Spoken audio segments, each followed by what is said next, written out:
un problème avec nos démocraties. Il y a une méfiance vis-à-vis des parlements, vis-à-vis des politiques, vis-à-vis des pouvoirs, parce que les gens se sentent exclus. En anglais, il y a une très belle expression, c'est l'expression « a sense of theft », une sensation de vol, une sensation de perte. Et je pense qu'effectivement, et c'est à juste titre, je pense que les citoyens ont perdu, en quelque sorte, leur mainmise, leur implication dans le gouvernement de leur société.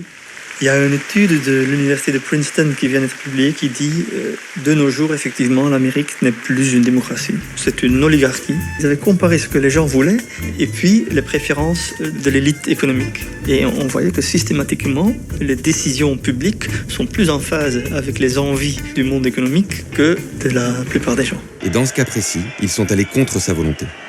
Alors comment faire ? Je pense que le futur de la démocratie se situe dans des nouvelles formes de représentation de la population. Jusque maintenant, on ne connaît qu'une seule forme de représentation, c'est-à-dire les élections. Il y a toute l'Allemagne et puis il y a le Parlement allemand. Voilà, c'est les élections qui amènent des gens là. Il y a une deuxième formule de créer une représentation du peuple. C'est pas à travers les élections, procédure aristocratique, c'est à travers le tirage au sort. Nos sociétés connaissent encore toujours le système de tirage au sort dans un domaine extrêmement limité, c'est-à-dire les jurys d'assises. Ça existe en Belgique, en Norvège, en France, aux États-Unis et tout ça. Et là aussi, même si le système n'est pas parfait, loin de là, on voit que presque toujours, mais vraiment presque toujours, les 12 jurés prennent très au sérieux leurs devoirs. Ils s'investissent énormément pour prendre une décision qui sert la société. Les gens qui sont tirés au sort, ils ont peut-être moins de compétences que les élus politiques.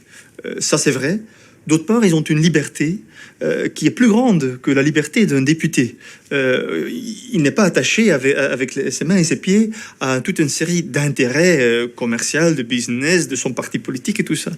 Il y a un truc incroyable qui s'est passé au Texas. Texas, l'État américain pétrolier par excellence, à un moment donné, organisé des journées de démocratie délibérative sur l'énergie renouvelable, notamment les éoliens. Et avant, on demandait aux gens, est-ce que vous avez envie qu'on remplace, de payer un peu plus pour l'économie durable au Texas. Alors là, la plupart des gens disaient, il y avait très peu de gens qui avaient envie de payer un peu plus.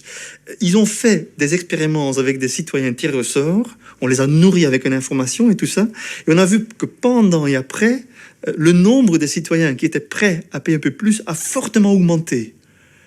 Aujourd'hui, le Texas est l'État américain qui a le plus grand nombre d'éoliens de tous les États-Unis. C'est incroyable. Ah oui. Mais si on avait dû trancher ce problème-là juste avec des politiques élus, le Texas aurait toujours été un État qui tournait complètement autour du pétrole. Moi, je rêve en Belgique de la Chambre qui contient des citoyens élus et du Sénat avec des citoyens tirés au sort.